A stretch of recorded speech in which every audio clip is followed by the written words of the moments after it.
Right. Yeah. But Ben's brought a friend today who's gone through some unique difficulty. Yes. And had God actually intervene in their daily life. Let me introduce you to, this is my friend Michelle Yelavich. Okay. And Hi, she's from Garden City Fellowship, and God has helped her in a very important and powerful way in a time of need. Maybe, Michelle, you're best to tell us about what God did for you. Yeah, sure. We were lucky enough to be introduced to Ben and Leo in January, and we've had amazing time with the Lord this year. My husband had a low-paying job. He was on minimum wage for 9 months, and we were struggling financially. He's done awesome amount of help for us as a family through the year, but come June we were in dire straits really with our financial situation. And I do Bible study with Katie Snyder and Linda Gaitoni. And they came around one day and I was crying because we were so broke and we're thinking how we're going to pay for everything. And the study of the day was tithing. And wow. What sort of timing is that? Well, what is tithing?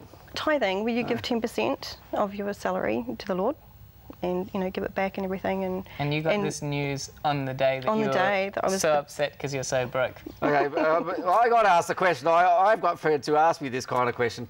So you're almost broke and you're having a Bible study and they say you've got to give 10% of your money to God. So what did your neighbour think of that? Yeah. Well, I'd just say the first 10 minutes we were all crying because I was crying, and then Katie started, then Linda. Because the Bible does say that. Yeah, that's right. And we were just like, well, and she had to do it. Like she said, she had to continue with the lesson. And as we were sitting there, it just all came very, very clear. And like I said, he'd helped immensely with our family all year, and I just had this huge conviction that it was the right thing to do. And by the end of the day, I was excited. I was nervous about telling my husband that I believed it was right, and so we did. We decided to tithe, and my husband had been applying for many jobs, because he was in low pay, and by the end of the week, before we'd even tithed our first, money for his pay, he got a brand new job with a company car and an incredible new job.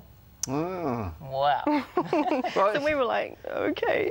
God really does look after us. He's performed a lot of miracles in our lives this year. Well, I remember the story, Michelle, and it was reported in the newspapers of New Zealand. John Keyes and his political mate, I can't remember, I think it could have been Bill English, I'm not sure though, but John Keyes and his mate, their kids set up a lemonade stand and were selling stuff on the road. And what did the mum and dad do? Well, the parents of his political mate, they got the children, he's in Parliament, just can't remember his name, but they got the children to give them the money to pay for the parents' input, $2 out of the $20 profit, and they had to tithe it. Wow. They didn't race down the road to the priest, they gave it to some worthy charity or something. And Michelle's actually joined some wonderful fine company, not just New Zealand and our wonderful people in Parliament, but Kraft, Mr. Kraft from Kraft Cheese, tithed. Caterpillar Trucks, the great Caterpillar truck owner, he tithed. And I don't know if you're into New Age books, Ben. Deepak Chopra. Deepak Chopra. I've got the name wrong. Ben knows what I'm talking about. Many different authors are suggesting, why don't we get our lives in tune with some very ancient principles, and they come ideally from God and the Bible, don't they? They sure do. Okay. And this was your way of saying God is your partner. Absolutely, every day. He's fantastic. And when God became your partner, he intervened in a direct sense, you feel? Very much so. Okay. And your financial situation improved when it was in a spot of minor disaster. It was pretty disastrous. Okay. It was a very hard time. Okay. Yeah. And he worked incredibly quickly for us. Okay.